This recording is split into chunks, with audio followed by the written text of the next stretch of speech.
Noisy Pixel.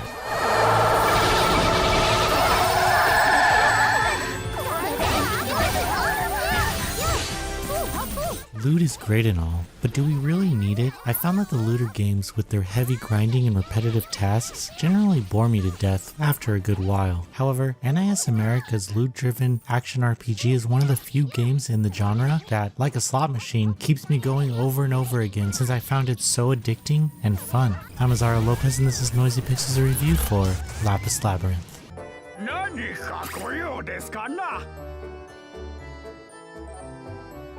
Lapis Labyrinth wastes no time to get you right into the action since it doesn't really have too much of a plot. In a nutshell, the game takes place in a town that has a labyrinth underneath it, which no one dares to explore, but then you come around and decide to check it out. It's here that you choose and customize a character from 8 different classes to be your main, and then you pick and customize 3 other characters to be added to your party. Throughout the game, more characters can be recruited to swap in and out of your 4-character party to take into the labyrinth. Each class has certain strengths and weaknesses, but they are all capable of survival in the labyrinth. After playing through the first dungeon, it feels like you're simply mashing away at the buttons and things are happening, but later dungeons get far more difficult and actually require skill to survive some of the game's challenges. Dungeons are kept relatively short and separated into missions and boss battles which are accepted at the guild. The catch is with the dungeons though is that you only have 5 minutes to make it through each level, so you can either rush towards the end or try to collect everything on each floor. There were a few times where I pushed my luck to collect more chests, but I usually felt that the time limit was fair and not a problem. The most addictive part of Lapis Labyrinth is the casino-like design. The game constantly has lights flashing with golden items swirling around the player as the characters execute these fantastical abilities. This all builds up to the game's fever mode, which makes the characters invincible as well as powers them up. For me, every fever mode was just as fun as the last one since the mode is hectic, entertaining, and helped save my characters' lives more than a few times. While missions are cleared, new structures are built in towns, which adds more depth to the game. Whether it's upgrading the amount of gear you can equip or strengthening weapons and training characters, the level of customization that the town provides is vast. I like that these structures roll out after dungeons are cleared because it gives the player enough time to actually learn them and get the most out of their offerings. I ended up feeling like the dungeon designs were all a little too familiar, even though they changed themes. However, the gimmicks within the levels did do well to have some fresh elements here and there, but it wasn't enough. I also felt that the game should have made it a bit more necessary to change your party members. This is because I got a little too comfortable getting through the game with the same party. Lapis Labyrinth's simple approach to game design pays off immensely to hold the attention for casual gamers, while its deep level of character and item customization will hold the attention of all players. The addictive nature of Lapis Labyrinth makes the Nintendo Switch a great platform to play the game on. Surprisingly, I never saw a dip in frame rate or quality, even when it seemed like hundreds of things were going on the screen at once. If you're looking for an addictive and fun action RPG with loot and cute characters, Lapis Labyrinth is worth playing through.